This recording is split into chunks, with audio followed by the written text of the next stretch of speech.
welcome to Week 8 as we start off with the Orlando Storm versus Dallas Renegades on Friday night. Beaker's going to attempt a 31-yard kick, and he got it. Renegade up 3-0. Last week was a little weird for me, honestly. I had a lot of things going on. Couldn't get the video out on time, so I promised to get this one on time. Unlike that defense from the Storm, as they allow Austin Reed to rush for 15 yards on that play. Now we move on to the second quarter, 3rd and goal for the Renegade. Austin Reed with a back shoulder throw, caught by Emmanuel Butler for the touchdown. Touchdown Renegade for an early 9-0 lead. 1st and 20 for Plummer and the Storm. He's going to try to step up, and he's going to air it out, and it's going to be caught over the middle of the field by Camper. This will go on to set off a Michael Lance field goal attempt of 43 yards. And he's going to drill it to put the Storm on the board. They're down 10-3. But what I do have are a very particular set of skills. Austin Reed in the shotgun, and this time he can get sacked.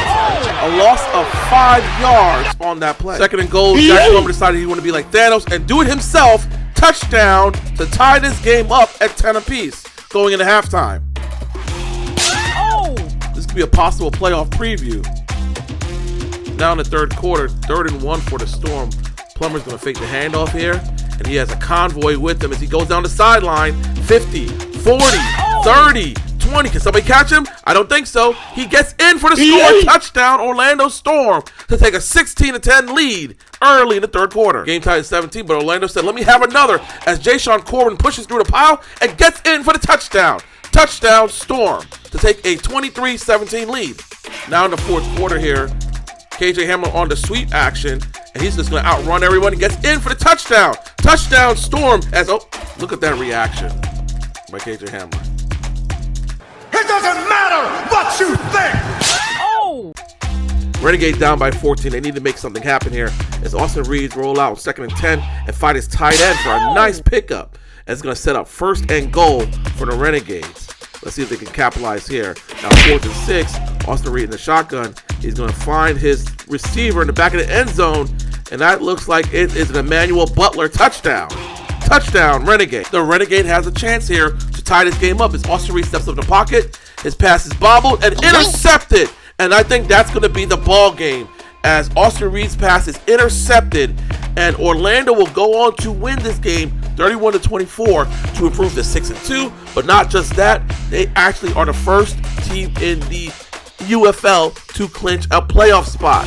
That is correct. They are the first team to clinch a playoff spot. Our next matchup is between the DC Defenders and the Louisville Kings live in Louisville. The very first play from scrimmage, Tamu is going to fake the handoff. He's going to find Scott down the sideline. And look at that move right there as he bounces back in the inside for the easy score.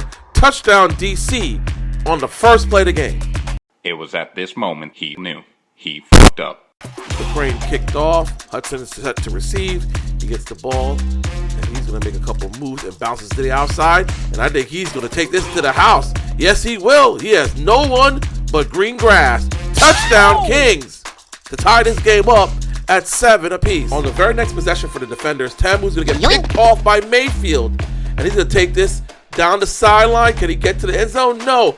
But now Ty Scott was called for a horse collar. Another!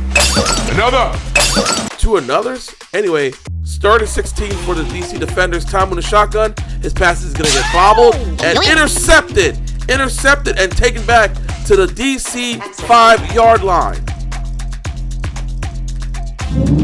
2nd and goal for the Kings. Rodgers in the shotgun. And he's going to get sacked by Smith for a loss of 8 on that play.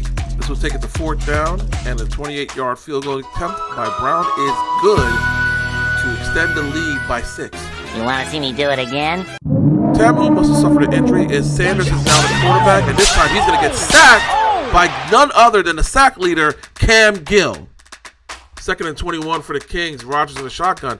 As the pocket collapses on him, he gets the ball out, and Winstead gets the ball, and he's going to take it down the sideline, and he's going to get pushed out of bounds at the 32-yard line.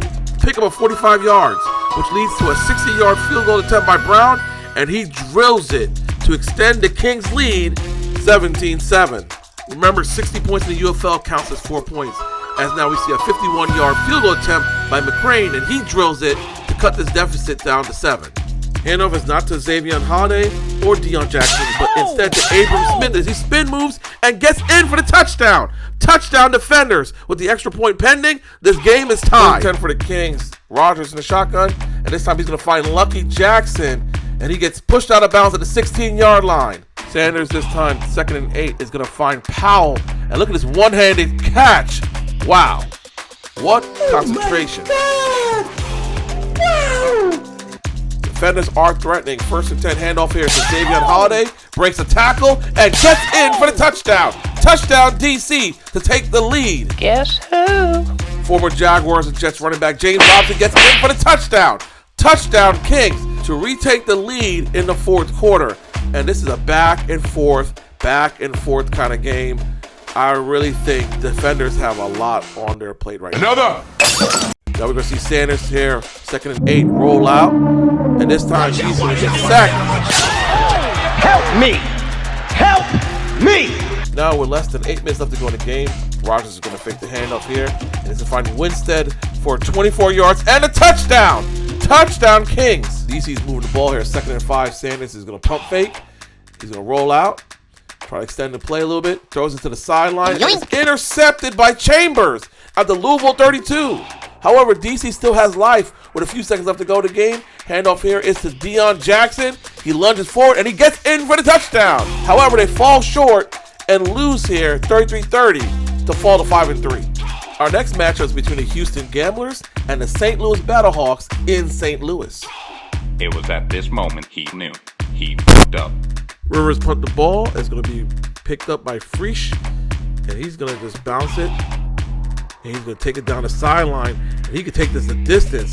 He has one blocker, and he does not get past the punter with a nice pickup, which leads to a 32-yard field goal attempt, and the Battlehawks are on the board, 3-0. Eagers in at quarterback, 3rd and 1 for the Gamblers. This time he's going to find Sutton, and he's going to get the first down before he's taken down at the 3-yard line. Pick up a 5. If you haven't already, please subscribe to the channel. The Eagers this time is going to roll out. They're going to find Kirkland for the touchdown. Touchdown, Gamblers, to take an early 7-3 lead. Now in the 2nd quarter, Gamblers with the ball up 14-6. The Eagles is going to step on the pocket, roll back out. And this time he's going to pump fake. And he's going to find his receiver, Lawrence Keys, the 3rd, wide open for a touchdown. Touchdown, Gamblers.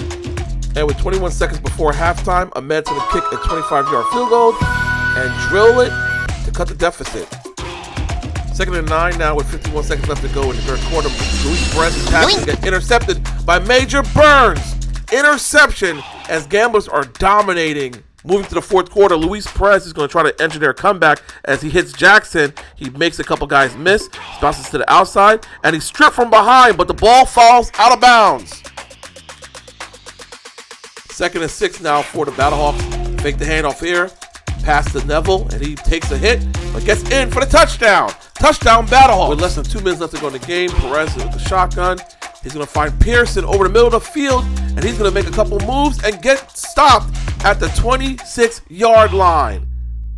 Perez has got something going here. 1st and 10. Time is ticking. And this time he's going to get sacked, but he fumbles the ball. He does recover it, though.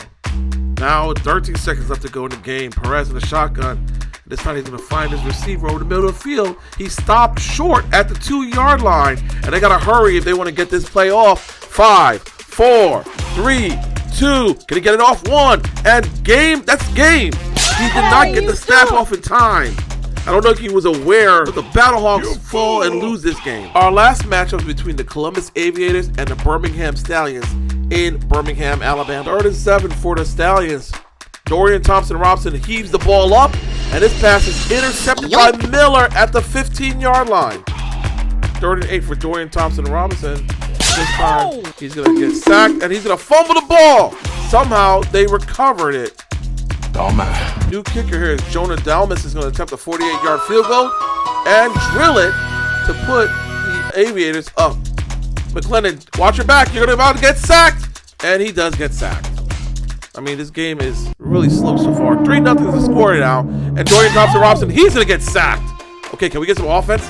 You want to see me do it again? Return of the noise. As McLennan's in the shotgun, this time he's going to step up, but he gets sacked again. score is still 3-0. Dorian Thompson-Robinson in the quarterback still.